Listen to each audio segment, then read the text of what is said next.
رسول الله يا نبي. Yang dalam hal ini adalah upaya sahabat-sahabat pewarna untuk kembali merajut kebersamaan. Kebersamaan dalam perbedaan, kebersamaan untuk saling memahami dalam rangka membangun hidup bersama di bumi yang sama, di zaman yang sama, dalam kerukunan di atas perbedaan-perbedaan yang ada. Karena ada satu hal yang pasti bahwa manusia bisa memilih apapun. Manusia bisa memilih untuk memiliki apa bisa dipilih. Akan tetapi ada yang tidak bisa dipilih, yaitu lahir menjadi bangsa Indonesia. Lahir menjadi orang Indonesia. Kemudian lahir di tahun-tahun seperti ini. Ini sesuatu yang nggak bisa dihindari. Jadi menjadi bangsa Indonesia adalah pilihan yang diberikan oleh Tuhan. Pilihan yang diberikan oleh Allah bahwa kita menjadi orang Indonesia. Nah, satu kenyataan yang nggak bisa dihindari adalah Allah menjadikan orang Indonesia itu adalah orang yang berbeda-beda bangsa, berbeda-beda suku, berbeda-beda agama. Akan tetapi atas berkat rahmatnya, kita dijadikan satu bangsa namanya bangsa Indonesia. Di mana bangsa Indonesia adalah ruang bersama yang menjamin kehidupan manusia untuk menjadi lebih baik, yang menjamin kehidupan bangsa menjadi lebih baik, yang menjamin kehidupan agama menjadi lebih baik. Nah, bangsa inilah yang harus kita jaga secara bersama-sama. Karena nggak ada orang bisa memilih. Kalau bisa memilih, mungkin ada yang memilih lahir menjadi orang Amerika dengan kulit putih tinggi besar, atau pengen lahir menjadi orang Arab yang berwajah mancung, yang berhidung mancung, bermata bulat dan indah. Atau pengen lahir menjadi orang berbangsa Cina yang lebih putih, lebih sipit. Atau lahir milih menjadi Afrika.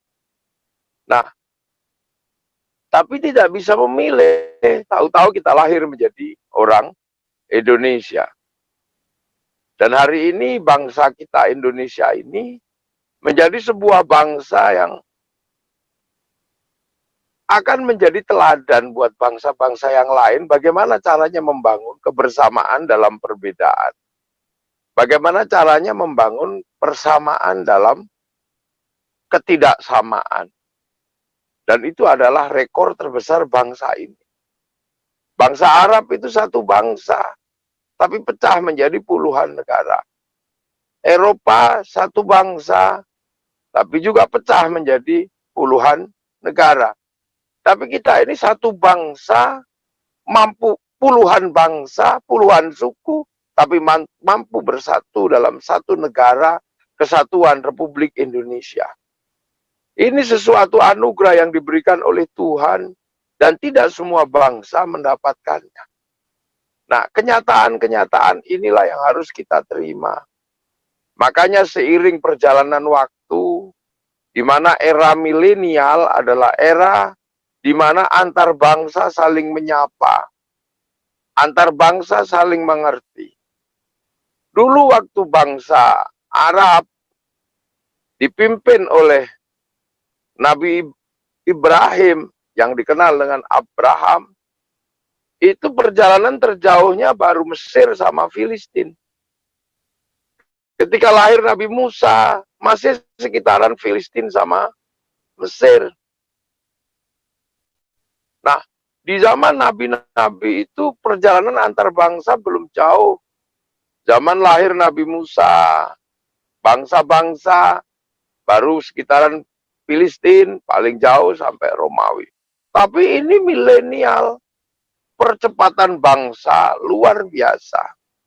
Di mana era ini ditandai dengan lahirnya teknologi. Teknologi yang mempertemukan semua manusia. Di mana manusia saling bersatu, saling berbagi. Yang Muslim ketika pergi haji, kalau dulu naik onta, berbagi dengan pengendara onta, berbagi dengan peternak onta. Tapi sekarang ketika pergi haji, kaum muslimin di Indonesia mesti berbagi dengan pabrik-pabrik pesawat, baik Boeing maupun Airbus. Ketika harus pergi haji, maka berbagi dengan teman-teman yang menguasai perbankan, karena ONH harus lewat bank. Ketika perempuan-perempuan Indonesia pengen cantik, harus berbagi dengan orang-orang Perancis yang pintar bikin bedak, pintar bikin parfum. Ketika saya sendiri sedang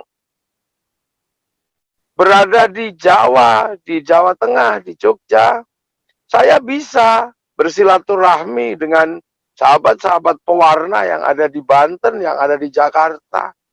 Yang memfasilitasi siapa? Zoom, sebuah teknologi baru yang dulu ini hanya bisa dilakukan oleh para wali, para pendeta kelas super, di mana bisa berbicara dari jarak jauh.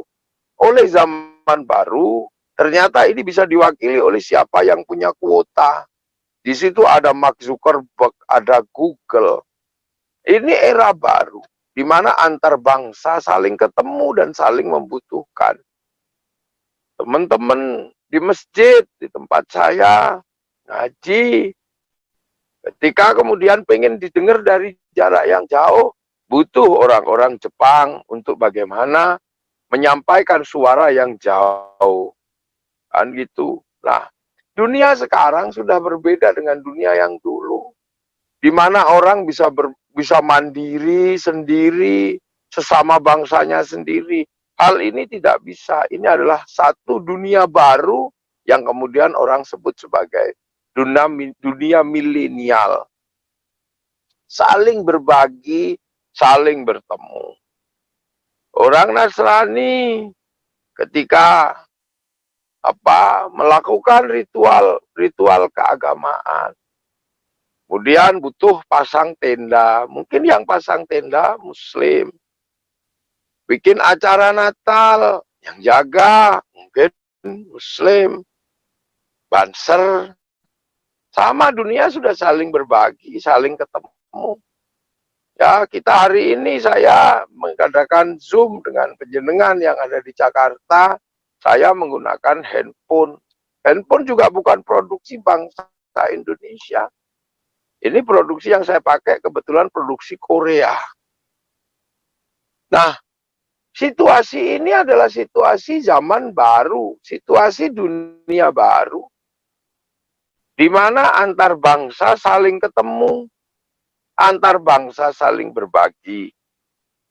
Dulu 30 tahun yang lalu, Abang Philip misalnya, ketika harus melihat Afrika, mesti nunggu acara flora dan fauna, yang terkadang masih diganggu dengan kehadiran kelompok capir. Hari ini tidak perlu lagi, karena dengan dunia baru kita tinggal ketik smartphone. Apa, tulis saja itu apa, gajah Afrika atau apa.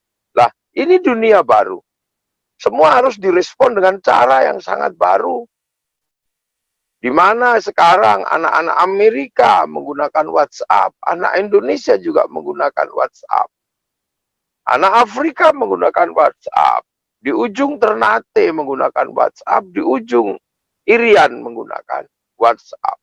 Ini sebuah dunia baru.